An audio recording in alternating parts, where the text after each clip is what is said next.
Ngiyabingelela ubaba uPastori, umama, obaba bonke omama, abantu abasha Sunday School, uJesu Kristu inkosi, umama uZolo ombingelelayo ophuma imbuba. Ngiyabonga kakhulu ukuba kule ndawo inhle kakhulu, uNkulunkulu umbusisile aqhubeke awenze umsebenzi omuhle. uJesu Kristu inkosi.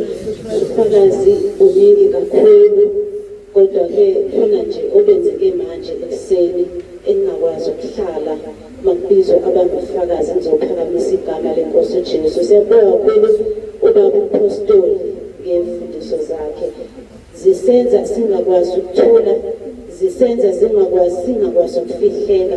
Ekuseni ngimile esitobhini ngilinde imoto, umthetho wami nje ngiyasigcina isikhathi singishaye kancane, kube nje u8:20 besivumelena ngawo bese ngimile esitobhini.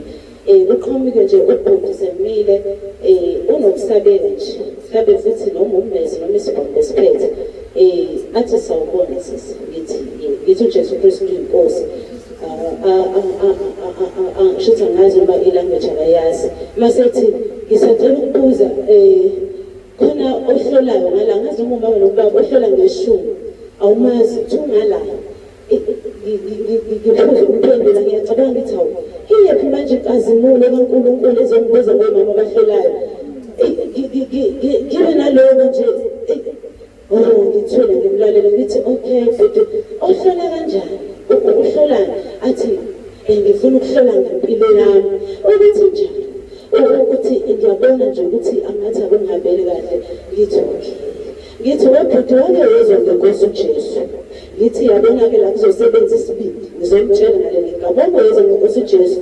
Athi yena yebo, kodwa manje phela ngiyakufuna lo muntu. Ngithi no, yabona loyo muntu uzokutshela ukuthi ufunani, akutshele imicabango oyicabangayo. Ngithi manje kunalento ekhona engqondweni. Athi ngithi uzokutshela ngayo yonke into, akutshele ukuthi hlaba, akutshele ngayo yonke into. Ngizwe ukuthi ngagcwaliswa-ke manje ngamandla, ngishumayele ngizwe ukuthi ngaze ngashumayela, ngoba ngeke mhlawumbe okunye ngikusho manje ngoba bese ngibona ukuthi khona la manje sengiwatholayo. Ngimtshele ngithi nami ngiphuma khona, angisizakalanga. Umthandazo uzofika kutshela ihlabe eziwu-3, athi inkukhu, athi ihlabe eziwu-4, mayibona ukuthi ziyanda, aphinde futhi athi imbuzi, athi inkomo. Ngikulela futhi angithi bakutshela ukuthi yabo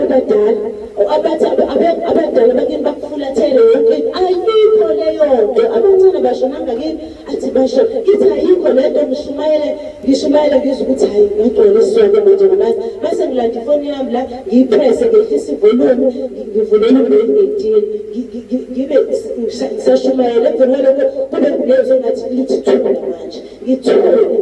Uma ngithule nawe uthule. Athi akhuluma athi sisuyithathaphi le mcabangeni ngayo, ithathaphi lento. Ngithi uJesu Kristu inkosi.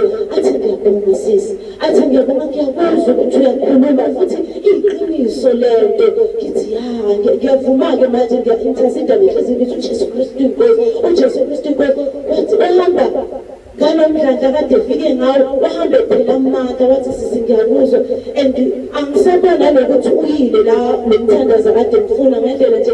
Wahamba kancane, ngamqalaza, ngambuka. Ngaleso sikhathi ngithi uJesu Kristu inkosi. Ngithi aphumelela amazulu. Ngithi izulu lahlokoma ngalo mphefumulo. Kanti ngaleso sikhathi ngiyabalisa ngithi hawu, kwalithi-ke manje, ngoba phela mina ngimuntu wesikhathi yindaba adilele mama, kanti uNkulunkulu ufuna abamphefumulo azozuza namhlanje. Ngiyabonga ngalawo mazwi ngithi uJesu Kristu inkosi.